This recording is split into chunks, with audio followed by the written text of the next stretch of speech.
Le premier message, c'était de montrer que le nombre d'études dans les sciences sociales où l'on traduit le marqueur enfance sur la trajectoire de vie, l'état de morbidité et de mortalité à l'âge adulte, on a très peu d'études. Alors j'ai présenté essentiellement l'étude de Georges Menahem, qui fait d'ailleurs, je pensais qu'elle était un petit peu obsolète, pas du tout.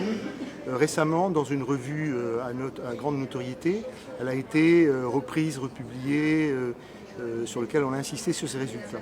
Alors ce qu'il nous dit finalement, c'est qu'effectivement, les traumatismes juvéniles vont impacter tout le long de la vie et en termes de pathologie à la vie adulte. Ça c'est clair, c'est un premier résultat. Alors il s'agit de corrélation, il ne s'agit pas de causalité. Voilà. Alors c'est vrai que ça va rejoindre ce qui depuis très longtemps constitue chez moi une analyse un petit peu déterministe de la vie des gens. Je suis sur le terrain, je connais bien toutes les dimensions de la précarité et de l'impact sur la santé. Et oui, effectivement, il y a cette voie.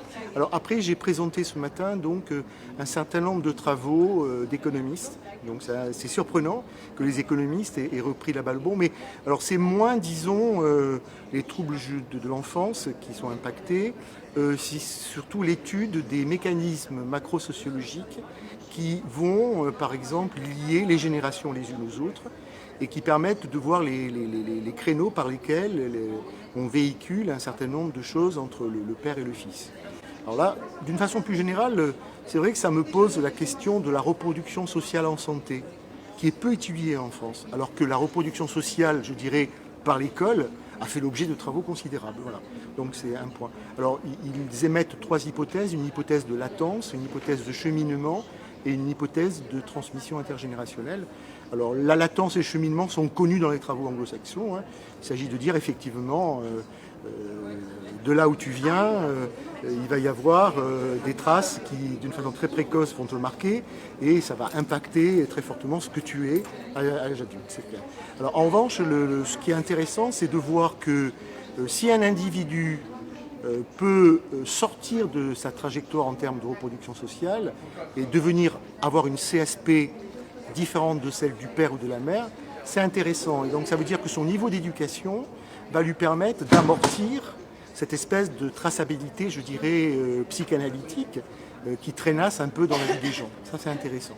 Donc je pense qu'en termes de préconisation de politique, c'est qu'il faut tout faire pour qu'à plusieurs niveaux de vie de l'individu, on puisse intervenir pour lui redonner un certain nombre d'éléments. Alors on appelle ça chez Bourdieu du capital social, moi j'y tiens beaucoup, économique, socioculturel, politique, pour lui permettre effectivement de faire, comme il le peut, des remédiations pour ne pas avoir, disons, des impacts trop forts de ce qui se passe dans l'enfance. Mais grosso modo, toutes les études que je lis et tout le travail que j'ai fait sur précarité en milieu rome ou en milieu migrant m'amène à penser qu'effectivement les choses se jouent très tôt et que ce sont des choses qui vont rester comme des lourdeurs pendant très longtemps. Voilà. Donc peut-être que le défi de la société de demain, c'est faire en sorte de permettre aux acteurs d'être un petit peu plus des acteurs de leur vie